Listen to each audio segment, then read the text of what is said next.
أعوذ بالله من الشيطان الرجيم.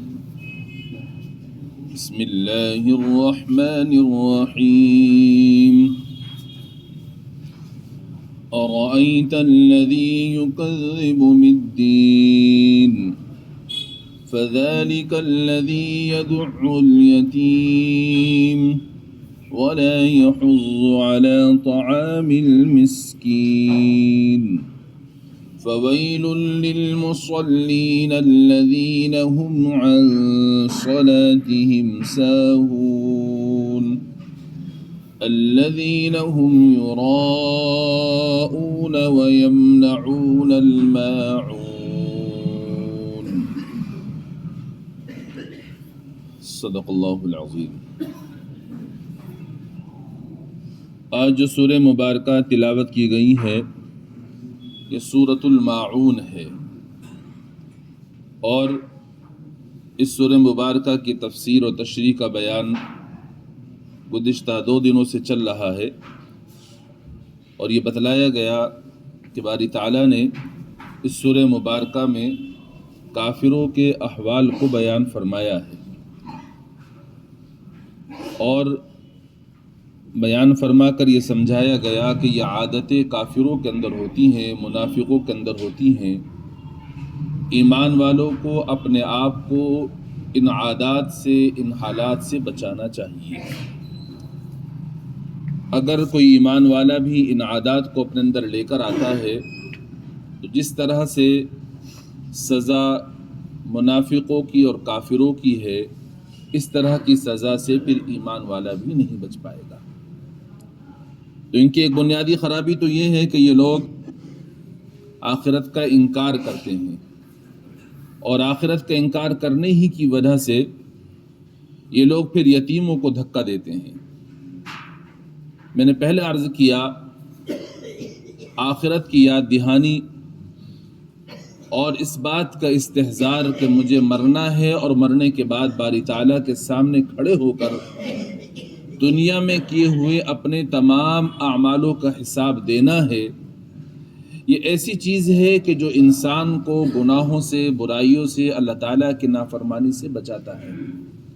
اور اگر کسی بندے کو اس کا استحضار نہیں ہے کہ مجھے اللہ تعالیٰ کے سامنے کھڑا ہونا ہے، کیے ہوئے اعمال کا حساب کتاب دینا ہے، تو پھر وہ آدمی بڑے سے بڑے گناہ کر گزرے گا اور اس کو احساس بھی نہیں ہوگا کہ میں نے یہ کیا کر لیا ہے.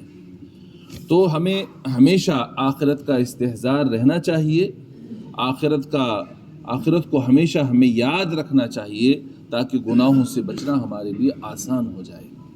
تو چونکہ ان لوگوں کے اندر بنیادی خرابی یہ تھی کہ وہ آخرت کا انکار کرتے تھے اور یہ کہتے تھے کہ بس مر کر مٹی میں مل جائیں گے، بات ختم ہو گئی، دوبارہ زندہ نہیں کیا جائے گا. تو اس لیے ان کے اندر یہ خرابی تھی کہ وہ یتیموں کو دھکا دیتے تھے کہ کافر ہے کوئی بندہ اور اس کے پاس میں کوئی یتیم اپنی ضرورت کے لیے آ گیا تو اس کو دھتکار دیتے تھے، دھکا دیتے تھے، اس کا حق ادا نہیں کرتے تھے. تو ایک دھکا دینا تو یہ ہوتا ہے کہ یتیم کو آیا اور اس کو دھکے دے دیا، منع کر دیا، بھاگ جائیں سے. اور ایک دھکے دینا یہ ہوتا ہے کہ یتیم کو اس کا جو حق ہے وہ حق نہیں دیا جا رہا ہے، یتیم کا حق مارا جا رہا ہے. اس کے بارے میں تفصیل کے ساتھ میں کل گفتگو میں عرض کر چکا ہوں کہ یتیم کو اس کا حق نہ دینا، یتیم کا مال کھا لینا، قرآن کریم نے اس کو تعبیر فرمایا کہ جو لوگ یتیم کا مال لاحق کھاتے ہیں وہ اپنے پیٹوں میں جہنم کی آگ کو بھر رہے ہیں، وہ آگ کے انگارے بھر رہے ہیں پیٹ کے اندر. ان سے لگتا ہے بظاہر وہ کھانا کھا رہے ہیں لیکن حقیقت میں وہ کھانا نہیں، آگ کے انگارے بھر رہے ہوتے ہیں. اور میں نے اس میں عرض کیا کہ ہم میں سے ہر آدمی اس پر غور کر لے تو شاید ہی کوئی بچا ہوا ہو جو یتیم کا مال نہ کھا رہا ہو. آپ کہیں گے مفتی صاحب بڑی عجیب بات کر رہے ہیں آپ، ہم تو نہیں کھاتے یتیم کا مال. یاد رکھیے گا کسی کے گھر میں جو انتقال ہوتا ہے تو جس شخص کا انتقال ہوا وہ جس چیز کا بھی مالک تھا، اس کا انتقال ہوتے ہی اب وہ بندہ اس چیز کا مالک نہیں رہتا ہے. جتنے بھی لوگ اس کے وارث ہوتے ہیں وہ وراثت خود بخود آٹومیٹک طور پر انتقال ہوتے ہی ان کی ملکیت میں چلی جاتی ہے، وہ وارث ہو جاتے ہیں اس کے. مثال کے طور پر گھر کے اندر گھر کا سربراہ والد کا انتقال ہوا تو اپنی زندگی کے اندر والد جن جن چیزوں کے مالک تھے، انتقال ہوتے ہی وہ تمام چیزیں ان کی ملکیت سے نکل کر ان کی بیوہ اور ان کی جو اولاد ہیں، وہ خواہ بالغ ہو نابالغ ہو، خواہ وہ لڑکا ہو یا لڑکی ہو، ان کی ملکیت میں پہنچ جاتا ہے۔ اب ان کی ملکیت میں پہنچتے ہی جو لوگ بالغ ہیں ان کی اجازت تو شرعاً معتبر ہوتی ہے کہ ان کی اجازت لے کر کے اس پیسے کو استعمال کیا جا سکتا ہے، لیکن اگر ان کے وارثوں میں کوئی نابالغ ہے، نابالغ اگر اجازت بھی دے تو شرعاً اس کی اجازت معتبر نہیں ہوا کرتی ہے۔ تو اب گھر کے اندر باپ کا انتقال ہوا، اس نے مال چھوڑا، اب اس کا مال چھوڑنے کے بعد میں وہ مال سارے بچوں کا، بیوی کا، بچوں کا، سب کا ہو گیا ہے۔ اب اس کے انتقال کے بعد میں مہمانوں کی آمد و رفت ہے، تیسرے دن کھانا پکا کر کھلایا جا رہا ہے، 10ویں دن کھانا پکا کر کھلایا جا رہا ہے۔ اب وہ گھر کے اندر جو کھانا پک رہا ہے اس نام سے پک رہا ہے کہ اس سے ہم اپنے ابا کو ثواب پہنچائیں گے۔ اب اس کھانے کے اندر کون شریک ہو رہا ہے؟ مدرسے کے طلباء بھی شریک ہوتے ہیں، دوست و احباب بھی شریک ہوتے ہیں، رشتہ دار بھی شریک ہوتے ہیں، اور گھر میں کوئی آس پڑوس میں کوئی ملنے والے ہیں تو ان کو بھی بلا لیا جاتا ہے۔ اب مال کون سا ہے؟ وہ مال تو وہی ہے نا جو بات چھوڑ کر مرا ہے، اسی میں سے تو پکا کر کھلا رہے ہیں۔ وہ اس کے پاس اتنا پیسہ تھوڑی ہے کہ وہ اپنے مال میں سے کھلا دے۔ تو اب اس میں یتیم بچے بھی تو ہیں، نابالغ بچے بھی تو ہیں جن کے سر سے باپ کا سایہ اٹھ گیا، تو ان کی اجازت شرعاً معتبر نہیں ہے۔ تو اس کھانے میں تو میں اور آپ سب شریک ہو رہے ہیں نا، تو ہم سبھی تو یتیم کا مال کھا رہے ہیں، کون بچ رہا ہے؟ یہ بہت بڑا گناہ ہے، اس طرف توجہ اور دھیان ہم لوگوں کا نہیں جا رہا ہے۔ اس پر طرف توجہ دینے کی ضرورت ہے اور اس کو سمجھنے کی ضرورت ہے اچھی طرح سے کہ جو یتیم کا مال لاحق کھاتا ہے وہ در حقیقت اپنے پیٹ کے اندر آگ بھر رہا ہوتا ہے، وہ کھانا نہیں کھا رہا ہوتا ہے۔ تو اس لیے ہمیں اس کا پورا خیال رکھنا ہے کہ جس گھر کے اندر بھی کسی کا انتقال ہو جائے تو اس کے انتقال کے بعد میں جس چیز کا بھی وہ مالک تھا، اب اس کی ملکیت سے وہ مال نکل گیا، اب وہ مال ان لوگوں کی ملکیت میں پہنچ جاتا ہے شرعاً جو اس کے وارث کہلاتے ہیں۔ اب لہذا جب تک وہ مال تقسیم نہ ہو جائے اور جس کے حصے میں جتنا مال آیا ہے اس کے پاس نہ پہنچ جائے اور وہ اپنی خوشی سے اس کو خرچ نہ کرے، اس وقت تک اس مال کو استعمال کرنے کی اجازت نہیں ہے۔ آپ کتابوں میں واقعات پڑھیں گے تو حیرت ہوگی، بلکہ آج کے زمانے کے لوگوں کو تو یقین بھی نہیں آئے گا۔ ہمارے اکابر نے اتنا خیال رکھا کہ گھر میں تشریف لے گئے عیادت کے لیے، چراغ جل رہا ہے، عیادت سے فارغ بھی نہیں ہوئے تھے کہ ابھی ان کا انتقال ہو جاتا ہے، فوراً چراغ گل کر دیا۔ حضرت یہ کیا کیا آپ نے؟ بھئی اب تک جو چراغ جل رہا تھا یہ بندہ زندہ تھا، کوئی حرج نہیں چراغ جلنے میں، لیکن اب اس کا انتقال ہو گیا ہے، اب یہ جو چراغ ہے یہ اس کی ملکیت میں نہیں رہا، اب اس کے وارثین کی ملکیت میں آ گیا، اور جب تک وارثین کی اجازت نہیں ہوگی اس وقت تک اس چراغ کو جلانے کی اجازت نہیں ہے۔ اتنا خیال کرتے تھے، تو آج کو کوئی یقین بھی نہیں کرے گا ان باتوں کا۔ تو بہرحال ہمیں اس کا خیال رکھنا ہے، یتیموں کا حق دینا ہے جو بھی ان کا حق بنتا ہے، اور یتیموں کا مال کھانے سے، ان کے حقوق تلف کرنے سے ہمیں اپنے آپ کو بچانا ہے۔ میں ایمان ہے ہم ہر ایک کا حق دینے والے ہیں، حق مارنے والے نہیں ہیں، تو ہمیں حق دینے والا بننا ہے، حق مارنے والا نہیں بننا۔ تو فرمایا فَذَلِكَ الَّذِي يَدُعُّ الْيَتِيمَ، وہی تو ہیں جو یتیم کو دھکے دیتا ہے۔ وَلَا يَحُضُّ عَلَى طَعَامِ الْمِسْكِينِ، اور مسکین کو کھانا دینے کی ترغیب نہیں دیتا۔ خود تو غریب کی مدد کرتا ہی نہیں ہے اور دوسروں کو بھی ترغیب نہیں دیتا۔ بھئی خود نہیں دے رہا ہے تو کم سے کم دوسروں کو ترغیب دے دے کہ فلاں آدمی پریشان حال ہے، یتیم ہے، اس کو کھانا کھلا دو۔ نہ خود کھلاتا ہے نہ دوسروں کو ترغیب دیتا ہے۔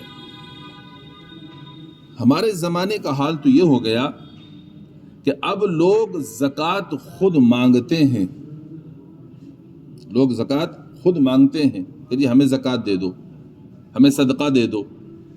ایک زمانہ ایسا بھی گزرا ہے کہ آپ زکوٰۃ کی رقم لے کر لوگ گھوما پھرا کرتے تھے، کوئی زکوٰۃ لینے والا مل جائے، کوئی زکوٰۃ لینے والا نہیں ہوتا تھا اس زمانے میں۔ اس طرح سے حضرات صحابہ نے اور سب نے ترتیب بنائی ہوئی تھی کہ وہ زکوٰۃ پوری طرح سے ذمہ داری کے ساتھ میں ادا کرتے تھے، اور یتیموں کا، بیواؤں کا، ہر ایک کا خیال رکھا کرتے تھے، تو وہاں کوئی ملتا ہی نہیں تھا۔ حضرت عمر بن عبد العزیز رحمۃ اللہ علیہ کی خلافت کے زمانے کے اندر لوگ اپنے مالوں کی زکوٰۃ دینے کے لیے مستحقین کو تلاش کرتے تھے، مستحق نہیں ملتا تھا۔ یہاں تک لکھا ہے کتابوں کے اندر کہ وہ اللہ تبارک و تعالیٰ کے سامنے 2 رکعت نماز پڑھ کر کہتا کہ باری تعالیٰ مجھے اپنی زکوٰۃ ادا کرنی ہے، مجھے کوئی مستحق تلاش کرنا ہے، مجھے مستحق دلوا دیجئے تاکہ میں اپنی زکوٰۃ کی رقم اس تک پہنچا دوں۔ اس نے 2 رکعت نماز پڑھی، 2 رکعت نماز پڑھنے کے بعد میں ایک تھیلے کے اندر چاندی کے سکے رکھ لیے، ایک تھیلے کے اندر سونے کے سکے رکھ لیے، اور تھیلے لے کر اپنا نکل گئے بازار میں گھومنے کے لیے۔ صبح ہونے کے بعد تلاش کر رہے ہیں مستحق کو۔ ذرا سا دیکھا کوئی بندہ خستہ حال ہے، پرانے دھرانے سے کپڑے پہنے ہوئے ہیں، اس سے معلوم کیا کہ بھئی مجھے اپنی زکوٰۃ دینی ہے، کہ آپ زکوٰۃ کے مستحق ہیں؟ نہیں اللہ کے بندے، میں تو خود زکوٰۃ دینے والا ہوں، میں زکوٰۃ کا مستحق نہیں ہوں۔ وہ منع کر دیتا۔ اس طرح سے صبح سے شام ہو جاتی تلاش کرتے کرتے، لیکن اس بندے کو کوئی بھی ایسا شخص نہیں ملتا جو زکوٰۃ اس سے وصول کر لے۔ یہ حال تھا اس زمانے کے اندر۔ اور ہمارے اس زمانے میں خود لوگ زکوٰۃ کی رقم کا مطالبہ کرتے ہیں، صدقے کی رقم کا مطالبہ کرتے ہیں، اور حال یہ ہے کہ زکوٰۃ کی رقم وصول کر کر کے کہاں کہاں ان کو استعمال کیا جا رہا ہے۔ بس اللہ تعالیٰ ہی حفاظت فرمانے والے ہیں، ورنہ بڑا عجیب حال ہو گیا آج کل۔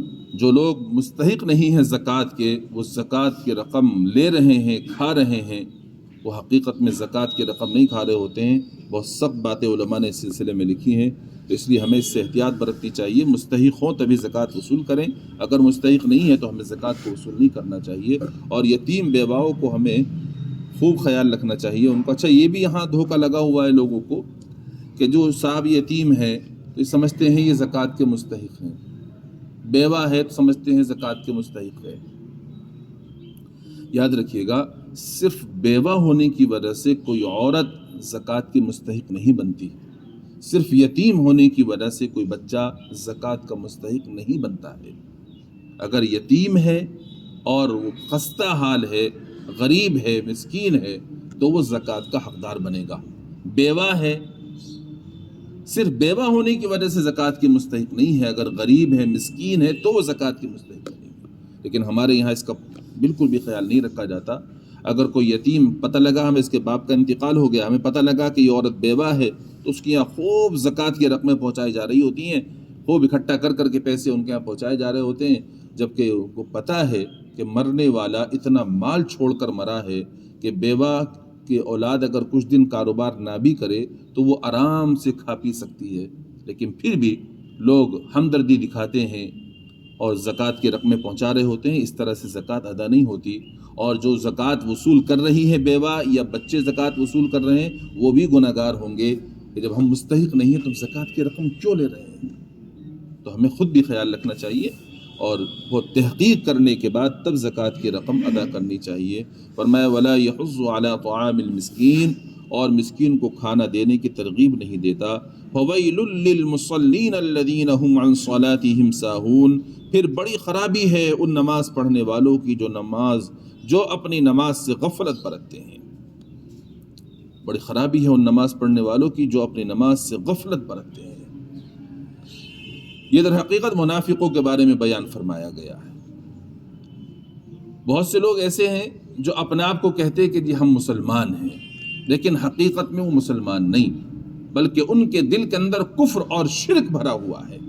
لیکن چونکہ وہ اپنے آپ کو مسلمان کہہ رہے ہیں تو مسلمان کہنے کی وجہ سے ان کی مجبوری ہو گئی مسجدوں میں حاضر ہونا، مسجدوں میں نماز پڑھنا مجبوری ہے کہ اگر نماز نہیں پڑھیں گے تو ہمارا کفر اور شرک کھل جائے گا، اور کفر اور شرک کھل گیا تو ہم در پردہ مسلمانوں کو نقصان نہیں پہنچا پائیں گے، پھر ہم کفار کی مدد نہیں کر پائیں گے۔ تو اس لیے وہ لوگ اپنے آپ کو مسلمان ظاہر کرتے تھے، اندر کفر اور شرک بھرا ہوا تھا، اور اس کفر اور شرک کے بھرا ہونے کی وجہ سے وہ مسلمانوں کو نقصان پہنچاتے تھے، کفار اور مشرکین کا ساتھ دیا کرتے تھے۔ ایسے لوگوں کو منافق کہا جاتا تھا، اور یہ منافق لوگ مسجدوں میں نماز تو پڑھتے تھے لیکن سستی کاہلی کی وجہ سے قرآن نے اس کو بیان فرمایا وَإِذَا قَامُوا إِلَى الصَّلَاةِ قَامُوا كُسَالَىٰ يُرَاءُونَ النَّاسِ کہ جب وہ نماز کے لیے کھڑے ہوتے ہیں تو سستی سے، کاہلی سے، لوگوں کو دکھلاوے کے لیے نماز پڑھتے ہیں.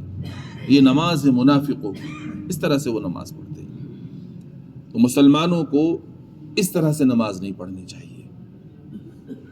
اب سستی کاہلی کی وجہ سے وہ لوگ نماز پڑھتے ہیں تو در حقیقت تو منافقوں کے بارے میں ہے. علماء نے لکھا ہے کہ یعنی اگر پڑھتے بھی ہیں تو اللہ تعالیٰ کی رضا کی بجائے لوگوں کو دکھلاوے کے لیے پڑھا کرتے ہیں. اصل میں تو یہ کام منافقوں کا تھا. اگرچہ مکہ مکرمہ میں جہاں یہ صورت نازل ہوئی منافق موجود نہ ہوں، لیکن چونکہ قرآن کریم عام احکام بیان فرماتا ہے اور آئندہ ایسے منافق پیدا ہونے والے تھے، اس لیے ان گناہوں کا ذکر فرمایا گیا. تو اب سورہ مبارکہ کا حکم تو عام ہے، اگرچہ منافقوں کے بارے میں نازل ہوئی، مگر اگر کوئی ایمان والا ہے اس کے اندر بھی یہ عادت ہے کہ وہ نماز سے غفلت برتتا ہے تو وہ بھی گناہ گار ہو رہا ہے. اب مسلمان آدمی ہے، کیسے غفلت برتے گا؟ اس کی بہت ساری صورتیں ہیں. ایک صورت عرض کروں آج. نماز میں غفلت برتنا ایک تو یہ ہے کبھی پڑھی کبھی نہ پڑھی، موقع لگا پڑھ لی، نہیں موقع لگا نہیں پڑھی. جیسا کہ کہہ دیتے ہیں لوگ کہ موقع لگتا ہے تو میں پڑھ لیتا ہوں، نہیں موقع لگتا تو بعد میں پڑھ لیتا ہوں، پڑھ نہیں پاتا میں. تو نماز کوئی ایسی چیز نہیں ہے کہ موقع لگا تو پڑھ لی، نہیں موقع لگا تو نہیں پڑھی. نماز تو ایسی چیز ہے ان الصلاۃ کانت علی المؤمنین کتابا موقوتا، بلا شبہ نماز وقت مقررہ پر ایمان والوں پر اللہ تعالیٰ نے فرض فرمائی ہے. نماز کا وقت ہو گیا فوراً نماز پڑھنی.